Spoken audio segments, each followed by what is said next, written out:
across the broken face of the earth, where prayer is drowned by screams and stoned by ash. There marches a legion that was not forged by nations, nor born of hope. It breathes blasphemy. It marches in defiance. It is the Heretic Legion. It is the very embodiment of mankind's betrayal of heaven and faith. When the gates of hell burst open and the act of ultimate heresy was committed, it was not the demons who first spilled forth, it was humans. Their faith had already curdled, their loyalty had already rotted. All they required was a door to the other side, and when that gate opened, they crossed through it willingly.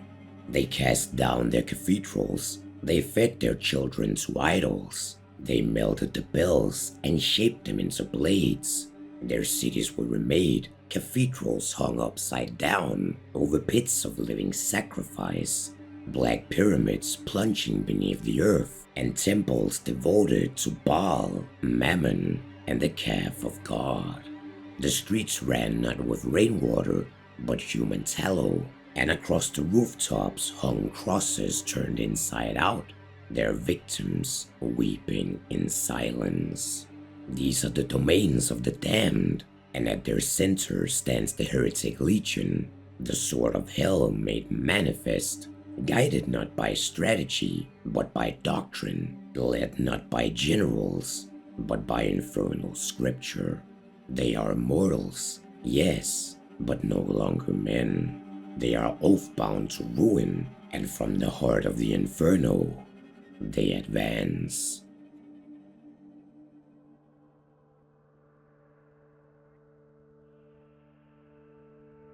It is known that there was no singular founding of the Heretic Legion, no declaration, no uniform. There was only a choice, a moment in which entire nations turned away from the Creator and instead chose to kneel before their new masters. A vast part of humanity, driven by hatred, hunger, or nihilistic joy, swore allegiance to the princes of hell. But this allegiance was not easily won, for hell demanded more than loyalty. It demanded transformation. To be accepted into the ranks of the Legion, a supplicant must first survive the pilgrimage to the Valley of Tears, a blistered expanse leading to the bronze gates of hell. The road is paved with screaming souls, their bodies charred, half alive, trapped in a twilight between damnation and denial. The howling winds of the inferno carries their wails for miles. The very ground burns, blistering and charring flesh, and yet they still come. The weak are consumed by fire, the uncertain fall to madness, but those who endure reach the gates, hell's maw, and are marked forever. Their bodies are branded, their names scoured away. Heretic priests draw forth blood oaths in rites that will make the soul scream louder than the voice of flesh. Armored for war in blackened steel and plated brass, the converted enter the ranks of the damned, yet still after the commitment, some go further into hell itself. Their flesh, touched by the fires of the inferno, burned far beyond the point of healing.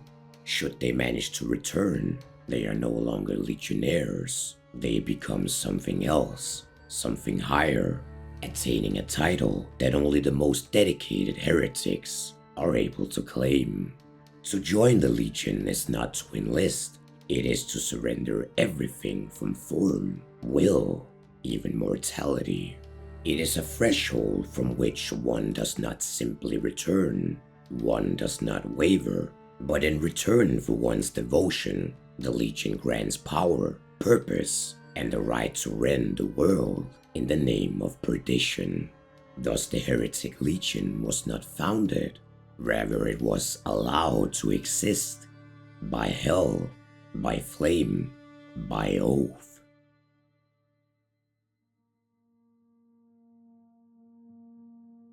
The Heretic Legion does not fight for territory or politics, it fights for principle. a reverse gospel, a doctrine of absolute inversion. Their scriptures are etched in flesh, whispered in screams, and sung by the heretics. Their temples are factories made of bone and brass. Their cathedrals hang from volcanic arches, dripping in ash and heresy in equal measure.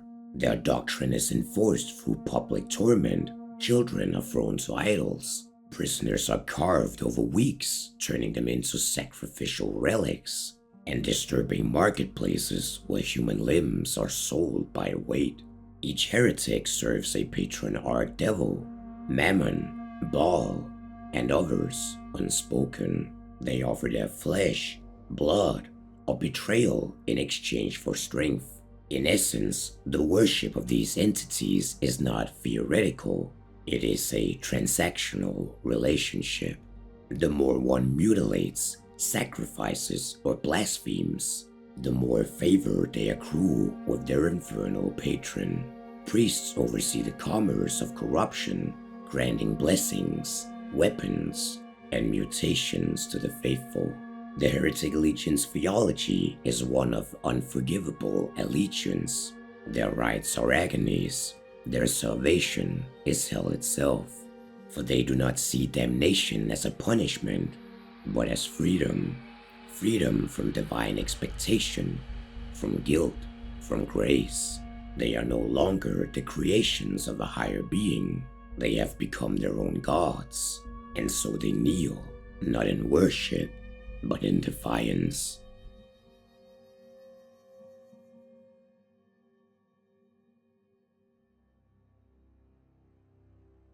The Heretic Legion does not field units in the way mortal armies do. There are no ranks of uniformed soldiers, no clear delineation between man and monster.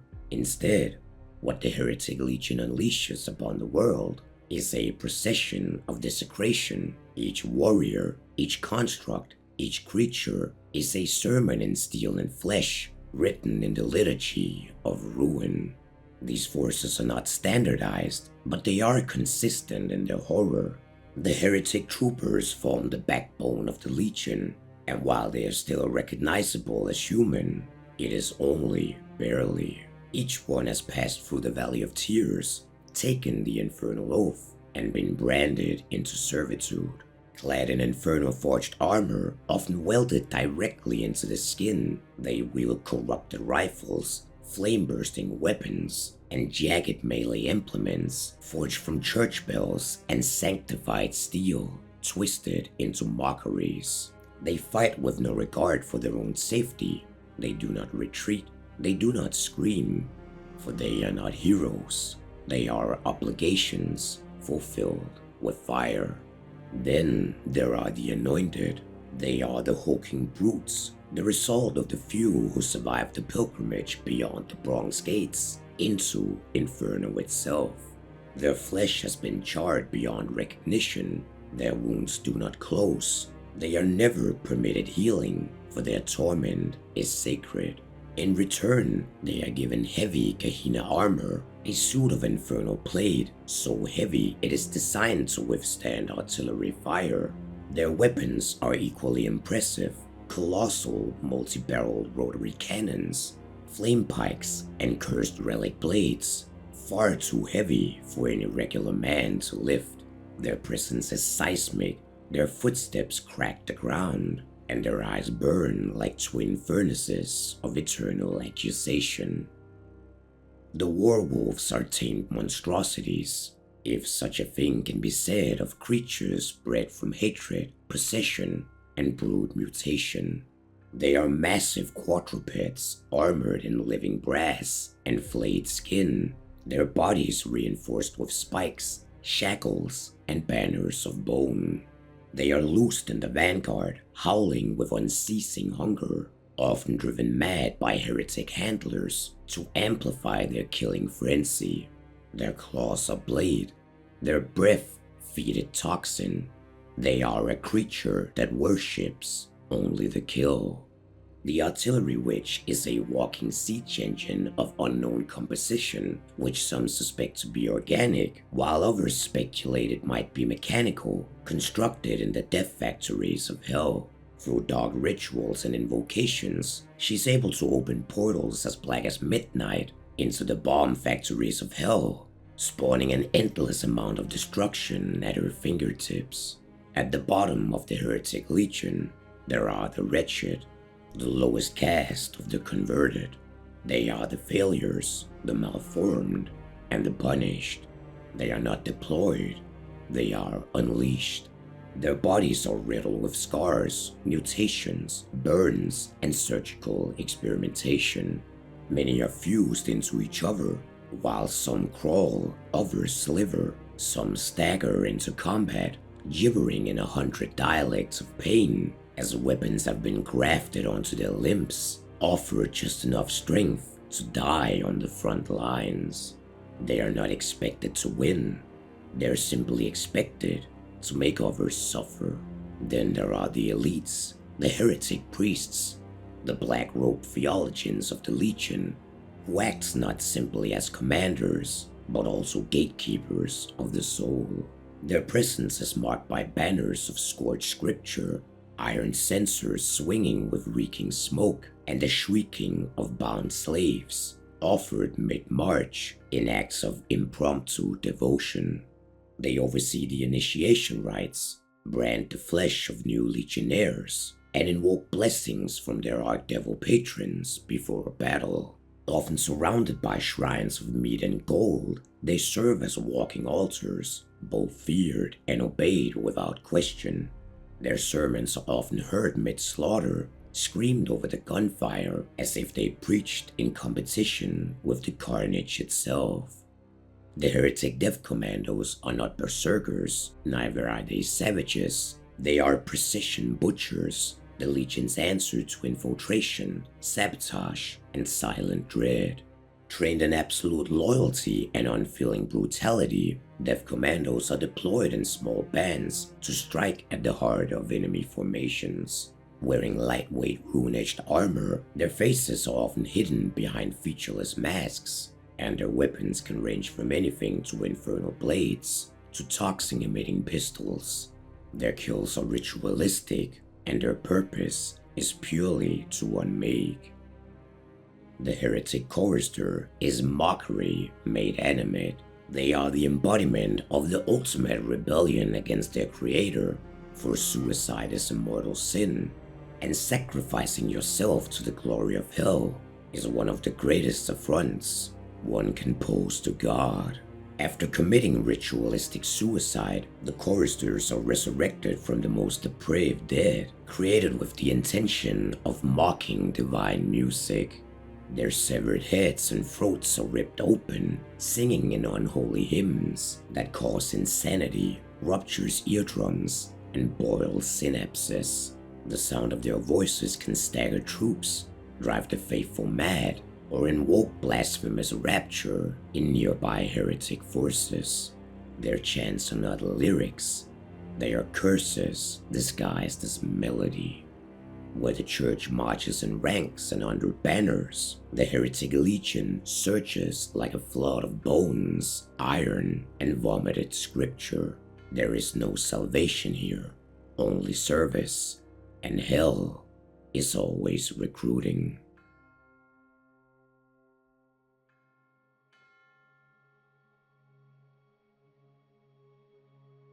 The heretics do not rest behind lines, they fester.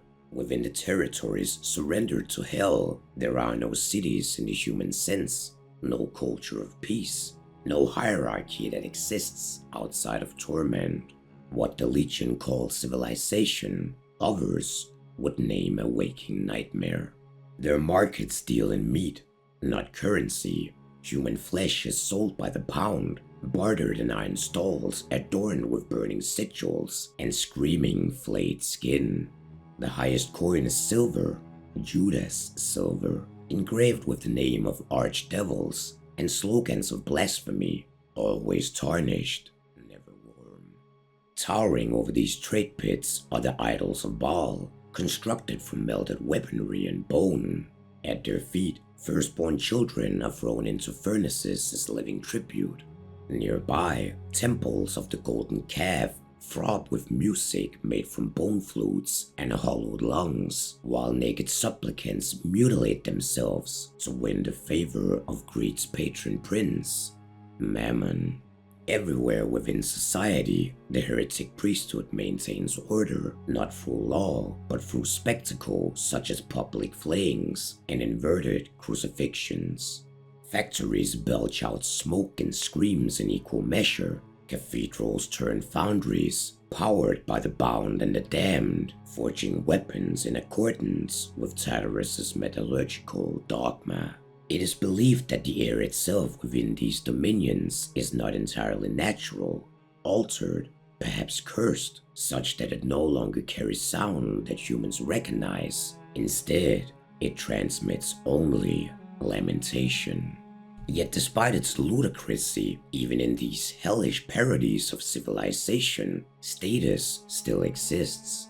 The anointed are revered, limping titans who radiate pain as piety. Choristers are escorted like relics, their severed heads enshrined in shrines of sinew. The wretched serve as both workforce and warning, kept visible to remind all of what happens to those who fail to embrace damnation with sufficient zeal. There is no joy in the Legion, only purpose, only worship through torment. For the Legion does not live, it simply perpetuates its existence.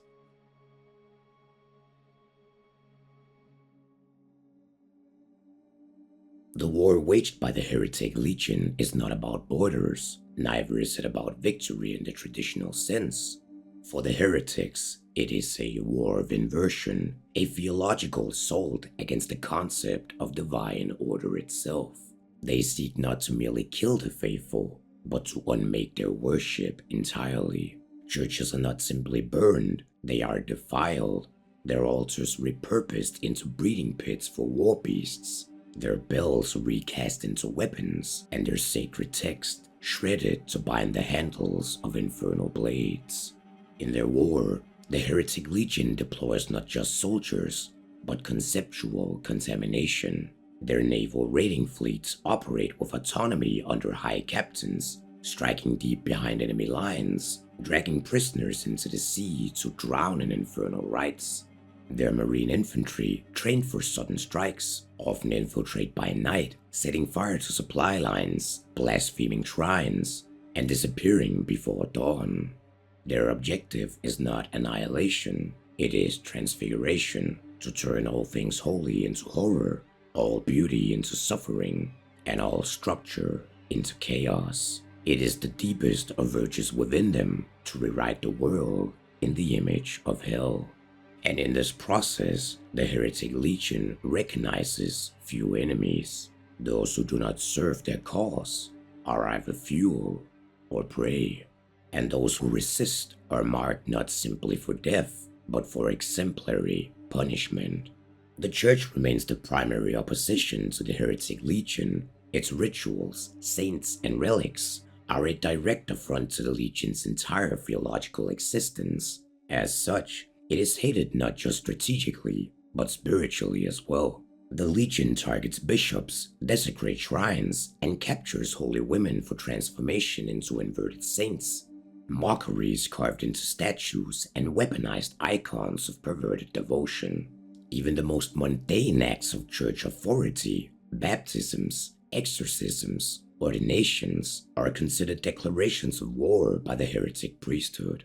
Where the Church builds, the Legion tears down. Where the Church blesses, the Legion brands. And where the Church saves, the Legion reclaims.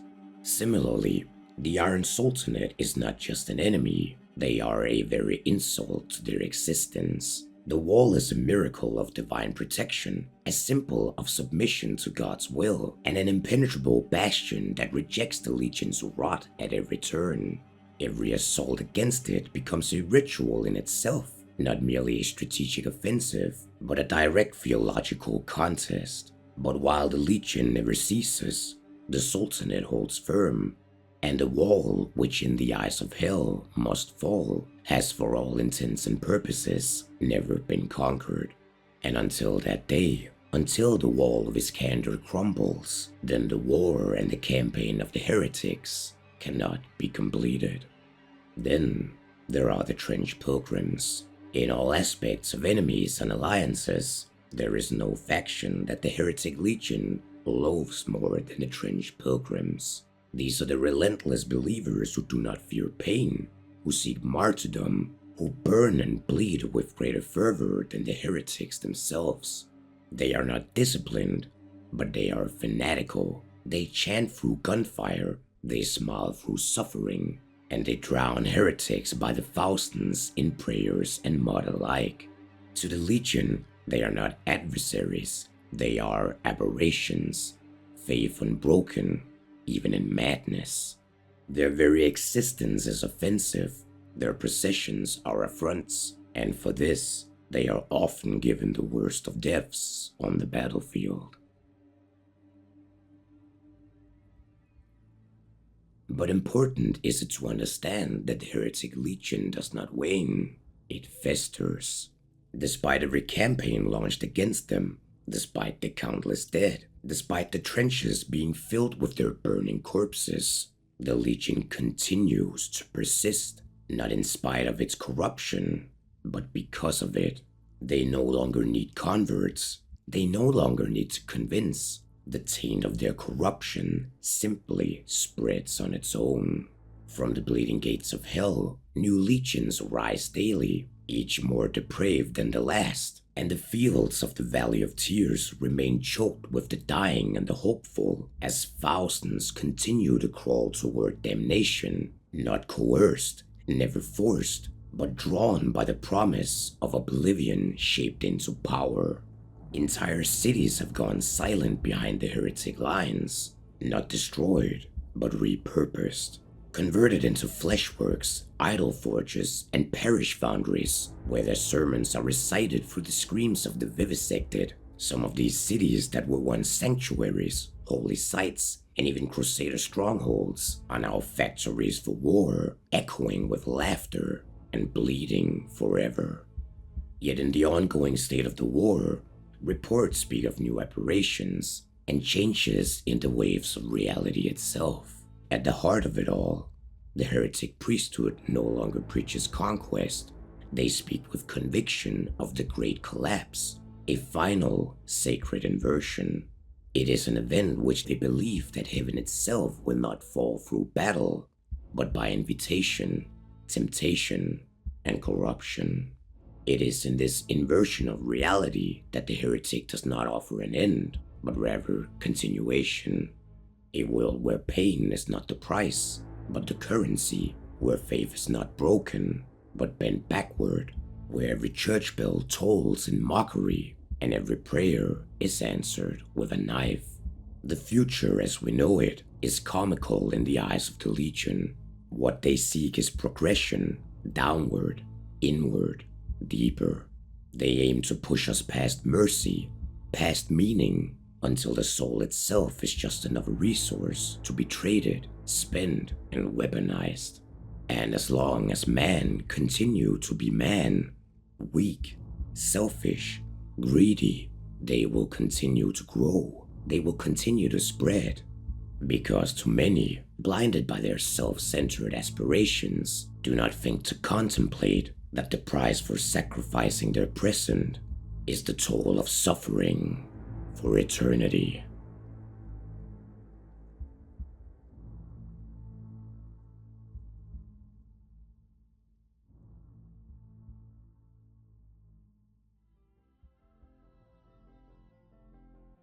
Hey there, Hazmat here.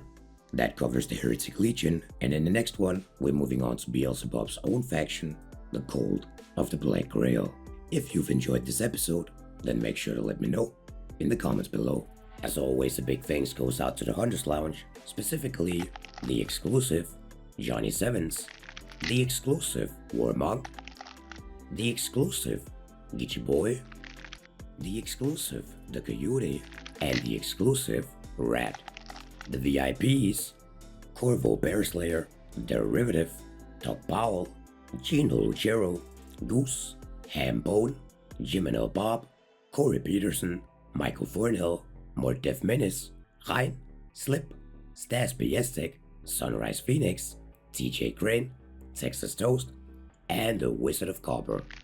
And of course, all the regulars. If you enjoy the content I produce and would like to help support the channel, consider signing up as a member on Patreon for as little as $1 a month. The link is in the description below. And thank you all for watching. I'll see you in the next one.